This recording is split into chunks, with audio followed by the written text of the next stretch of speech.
Waalaikumsalam warahmatullahi wabarakatuh. Selamat pagi semuanya.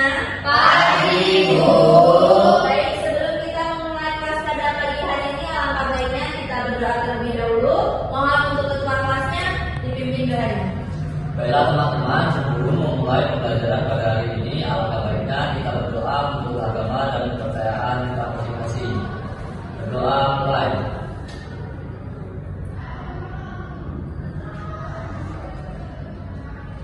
Berdoa selesai. Baik, sebelum kita memulai diskusi hari ini, saya akan memberikan sedikit penjelasan tentang topik yang akan kita bahas pada hari ini. Topik diskusi kita adalah pengaruh media sosial terhadap perkembangan bahasa Indonesia. Kita semua pasti sudah mengetahui bahwa media sosial itu seperti apa saja, seperti Instagram, Twitter, Facebook, TikTok, dan lain sebagainya. Nah, yang sangat populer di kalangan masyarakat, terutama di kalangan generasi muda, seperti bermain Facebook, TikTok, Instagram, dan lain sebagainya. Media sosial ini tidak hanya menjadi tempat untuk berinteraksi, tetapi juga berpengaruh besar terhadap cara kita untuk berkomunikasi. Nah, di media sosial kita sering menemukan kata-kata baru atau istilah yang mungkin belum ada dalam kamus bahasa Indonesia atau KBBI, seperti kata vibes, baper, healing, mungkin dan masih banyak lainnya. Beberapa orang berpendapat bahwa munculnya istilah-istilah baru ini memperkaya bahasa Indonesia dan membuatnya lebih dinamis. Namun ada juga yang membuatnya berpendapat bahwa penggunaan bahasa itu tidak baku dan berlebih, ini bisa merusak tata bahasa Indonesia yang baik dan benar. Nah,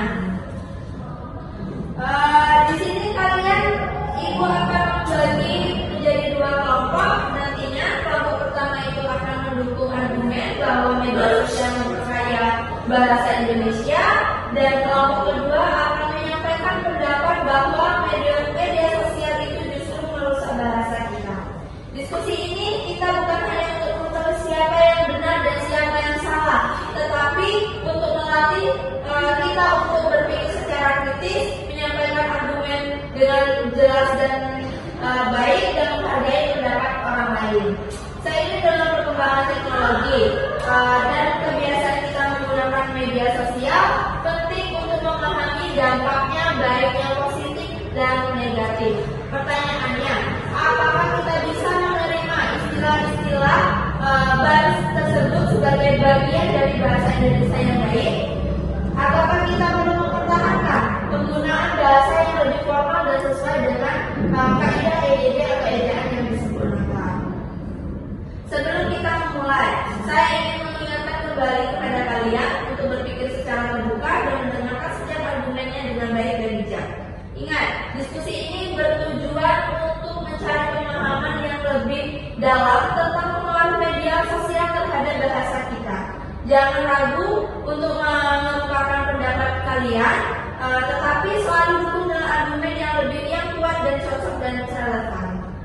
Nah, setelah ini kita akan membagi kalian ke dalam dua kelompok. Setiap kelompok itu akan memiliki 5 menit untuk memaparkan argumennya, dan dilanjutkan dengan sesi tanya jawab. Di sini ibu minta kalian untuk membentuk kelompoknya masing-masing.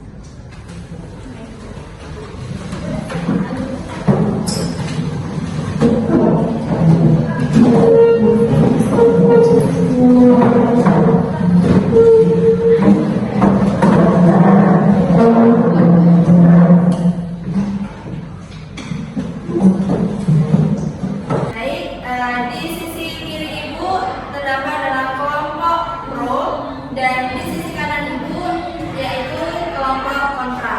Baik, kita akan mulai dengan kelompok pertama, yaitu kelompok yang mendukung argumen bahwa media sosial itu memperkaya bahasa Indonesia. Silakan kelompok pro sampaikan argumen kalian, waktu 5 menit mulai dari sekarang.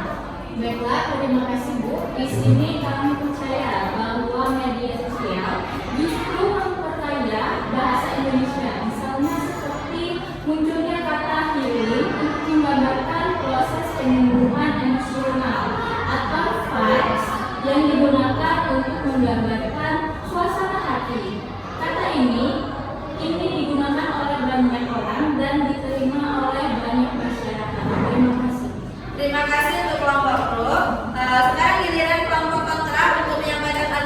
kalian waktu dari 5 menit dimulai dari sekarang.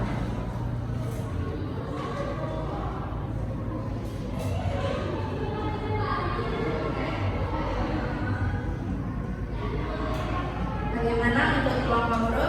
Sudah siap untuk menyampaikan argumennya? Baik Bu, menurut kami, meskipun media sosial menciptakan banyak kata baru, seringkali kata-kata tersebut tidak sesuai dengan kaidah bahasa yang benar, seperti penggunaan kata yang tidak tepat, seperti anjay, baper, dan sebagainya, yang sering digunakan secara berlebihan dan tidak sesuai dengan norma kata bahasa yang baik dan benar. Penggunaan bahasa yang seperti itu justru merusak kualitas bahasa di Indonesia. Baik, terima kasih kedua kelompok ibu di sini. Sekarang kita masuk ke sesi tanya jawab. Untuk kelompok pro, apakah kalian memiliki pertanyaan untuk kelompok kontra? Silakan untuk bertanya.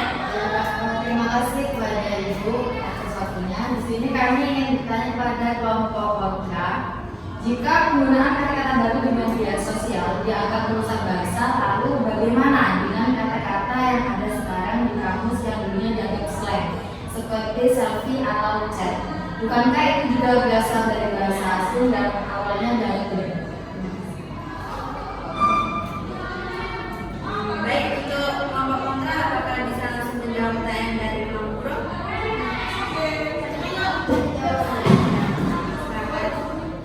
Silakan untuk mencari jawabannya terlebih dahulu.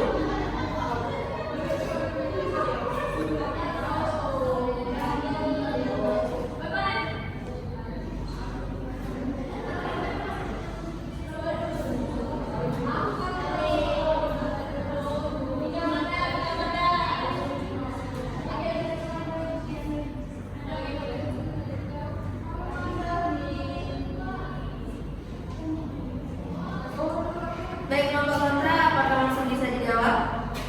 Silakan. Terima kasih atas waktunya. Di sini saya akan menjawab pertanyaan dari kelompok kontra. Itu pertanyaan yang sangat menarik. Kami mengakui bahwa beberapa kata asing telah diterima, tetapi kata-kata tersebut umumnya lebih terstruktur dan sudah disesuaikan dengan kata bahasa Indonesia. Namun kata-kata seperti anjay atau baper tidak memiliki aturan baku dalam penggunaannya. Terima kasih. Nah, bagus. Itu diskusi yang sangat baik kelompok kontra. Sekarang giliran kalian untuk bertanya kepada kelompok pro. Untuk pertanyaan, silakan. Baik Bu, terima kasih atas waktunya. Kepada tim pro, saya izin bertanya, jika kalian berpendapat bahwa media sosial memperkaya bahasa, bagaimana kalian menjelaskan fakta bahwa banyak generasi muda yang lebih sering menggunakan bahasa gaul atau singkatan seperti LOL daripada berkomunikasi dalam bahasa formal di sekolah atau pekerjaan? Terima kasih. Baik, untuk kelompok pro, silakan dijawab pertanyaan dari kelompok kontra. Apakah bisa langsung dijawab? Baik, untuk Ibu kasih waktu untuk mencari jawaban terlebih dahulu.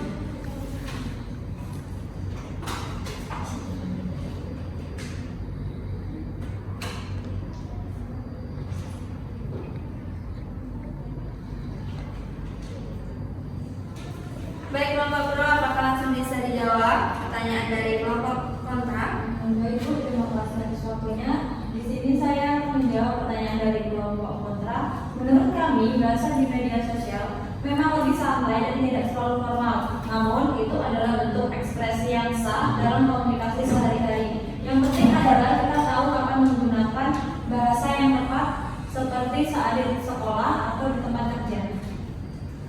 Baik, terima kasih atas pertanyaan-pertanyaan yang sangat baik. Ingat, selama diskusi ini kita berlangsung, kita harus saling menghargai pendapat satu sama lain dan menjaga supaya semua argumen yang didukung dengan contoh yang jelas. Kalian sudah menunjukkan kemampuan berpikir kritis yang sangat bagus. Kelompok pro, kalian ingin menambahkan sesuatu atau memberikan klarifikasi? Ya Bu, kami ingin menambahkan bahwa bahasa adalah hal yang hidup dan berkembang. Media sosial memperkenalkan banyak hal baru dan ini adalah bagian dari evolusi bahasa itu sendiri. Jadi meskipun ada beberapa kata yang tidak sesuai dengan ide, Kita harus menerima bahwa bahasa itu berkembang sesuai dengan kebutuhan zaman. Baik, terima kasih kelompok kontra. Apakah ada hal yang lain yang ingin kalian tambahkan? Silakan. Baik, Bu izin menambah. Kami ingin menekankan bahwa meskipun bahasa berkembang, kita harus tetap menjaga bahasa Indonesia yang baku. Ini penting agar tidak kehilangan identitas budaya kita, terutama dalam komunikasi formal. Baik, terima kasih atas diskusinya yang sangat baik pada hari ini. Sekarang setiap kelompok akan Ibu minta untuk menyampaikan kesimpulannya masing-masing di akhir dari argumen yang telah dibahas. Untuk kelompok pro silakan dimulai. Apakah ada kesimpulan? Baik, terima kasih atas kesempatannya. Di sini saya akan menyimpulkan dari kelompok pro, yaitu kami percaya bahwa meskipun media sosial membawa beberapa tantangan dalam penggunaan bahasa, sebenarnya ia juga memperkaya kosakata bahasa Indonesia dengan kata-kata baru yang digunakan dalam komunikasi sehari-hari. Bahasa itu juga berkembang sesuai dengan kebutuhan zaman. Baik, terima kasih untuk kelompok pro. Sekarang giliran kelompok kontra untuk menyampaikan sebuah kesimpulannya. Apakah ada? Silakan sampaikan. Baik Bu, terima kasih atas kesempatannya. Di sini kami akan menyimpulkan dari kelompok kontra, meski media sosial dapat memperkenalkan kosakata baru, banyak kata yang muncul tidak sesuai dengan tata bahasa yang benar.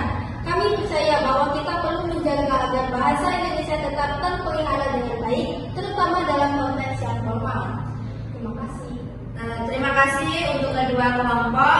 Kalian telah melakukan diskusi yang sangat baik dan menunjukkan kemampuan berpikir secara kritis serta kemampuan berargumen yang sangat baik. Ingat, tujuan kita dalam diskusi ini bukan untuk mencari siapa yang benar dan siapa yang salah, tetapi untuk memahami bahwa setiap isu seperti pengaruh media sosial itu terhadap bahasa memiliki berbagai sisi yang perlu dipertimbangkan. Saya harap diskusi pada pagi hari ini dapat membantu kalian melihat pentingnya berpikir secara kritis dan menyaring informasi dengan bijak, terutama ketika kita berbicara atau menulis. Kalian semua sudah menunjukkan kemampuan yang sangat baik. Terima kasih dan kita akan melanjutkan diskusi untuk minggu depan. Ibu harap kita bisa bertemu kembali untuk minggu depan. Ibu akhiri, wassalamualaikum warahmatullahi wabarakatuh.